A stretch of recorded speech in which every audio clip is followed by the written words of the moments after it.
दोस्तों, कैसे हो आप लोग। उम्मीद करता हूँ कि आप लोगों की पढ़ाई बहुत अच्छी चल रही होगी। इस वीडियो में मैं आपको बताऊँगा आर्टिकल 19 के बारे में। इसमें जो स्वतंत्रताएं दी हुई हैं वो कौन कौन सी हैं और उनका सीरियल वाइज क्रम क्या है। आप इस वीडियो को देखिए, आपको बड़ा मज़ा आएगा और पूरी याद भी हो जाएंगी बहुत आसानी से। तो जो आर्टिकल 19 है उसमें है कि मूल संविधान जो हमारा था उसमें 7 तरह की स्वतंत्रताओं का उल्लेख था, लेकिन अब सिर्फ 6 ही बची हैं। संपत्ति का अधिकार जो कि 19F में था, ये एक पॉइंट है 19F में था, जिसे 44वां संविधान संशोधन 1978 के द्वारा हटा दिया गया है।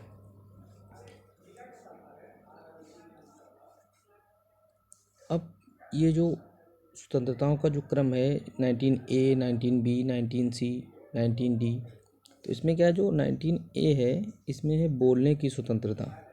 19B है कि शांतिपूर्वक बिना हथियारों के एकत्र होने और सभा करने की स्वतंत्रता। 19C है संघ बनाने की स्वतंत्रता। 19D है देश के किसी भी क्षेत्र में आवागमन की स्वतंत्रता, यानी आप किसी भी क्षेत्र में आराम से आ जा सकते हो।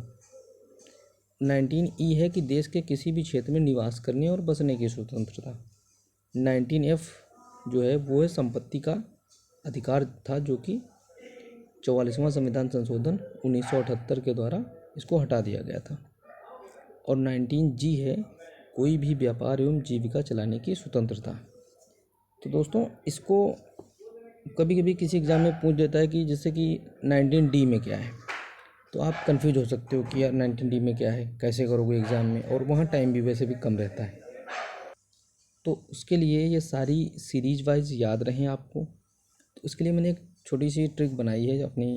इसको आप करके बहुत आसानी से याद कर सकते हो और शायद मुझे नहीं लगता कि आप कभी भूलोगे। तो ये ट्रिक है कि जैसे कि मैं आपको बताना चाहता हूँ कि सबसे पहले आप एक चीज़ सोचो कि आपको इस पॉइंट से इस पॉइंट तक जाना है, और ये पॉइंट क्या है, दिल्ली का जंतर मंतर ये पॉइंट है। अगला पॉइंट है आपका, ये आप जिस जगह पे हो। अब आपने क्या किया, दिल्ली में जंतर मंतर पे जाना है, आपको धरना देना है वहाँ पे। तो आप कैसे याद करोगे कि आपने अब धरना एक लोग तो दे नहीं सकते, 4-5 लोग, 10 लोग कम से कम होने चाहिए, 20 लोग जो भी है। तो आपने क्या किया, आप अपने अगल बगल 10 लोगों को इकट्ठा करने की कोशिश करोगे। तो सबसे पहले आप उन्हें कैसे बुलाओगे, आप उन्हें बोल लोगे कि भाई आओ हमें दिल्ली चलना है। तो यानी बोलने की स्वतंत्रता हो गई। आपने बुलाया, आपने बोलने का काम किया, तो लोग क्या करेंगे, जब जो जाने वाले हैं फिर क्या करेंगे, इकट्ठा होंगे। आपके बुलाने से यानी आपके बोलने से लोग एकत्रित होंगे। अब जब एकत्रित होंगे तो आप उनसे कहोगे भाई देखो शांतिपूर्वक चलना है, कोई हथियार लेके नहीं चलना है। तो सब लोग क्या करेंगे, एग्री हो जाएंगे। अब एग्री हो गए तो क्या, एक संघ बन गया आपका। 10-20 लोग जो भी एग्री हुए उनका एक संघ बन गया। फिर उसके बाद में क्या होगा कि अब संघ बन गया, तो अब इस प्लेस से आप लोगों को क्या है, इस प्लेस तक जाना है।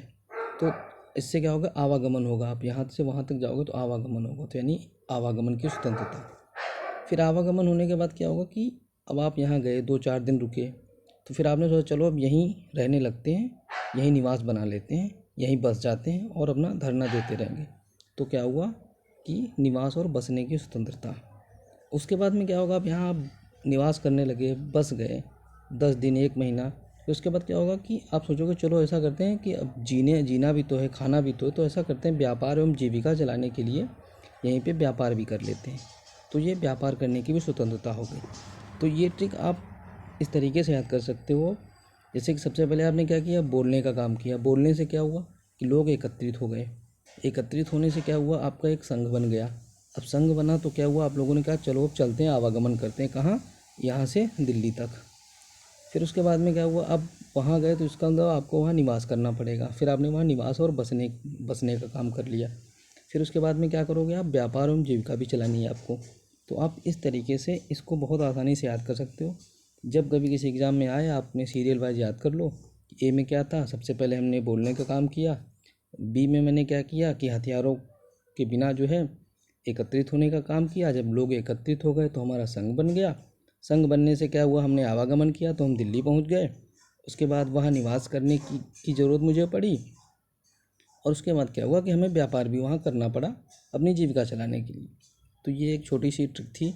और आप लोगों से एक रिक्वेस्ट है कि भाई प्लीज़ यार चैनल को सब्सक्राइब कर लें और दूसरों को शेयर भी करें, ताकि मुझे थोड़ा मोटिवेशन मिले। मेरे पास बहुत कुछ है, मैं आपको आगे भी ऐसे ही नई नई वीडियो नई नई तरीके से बताता रहूँगा, लेकिन इसको थोड़ा सपोर्ट करेंगे तभी मुझे भी काम करने में अच्छा लगेगा।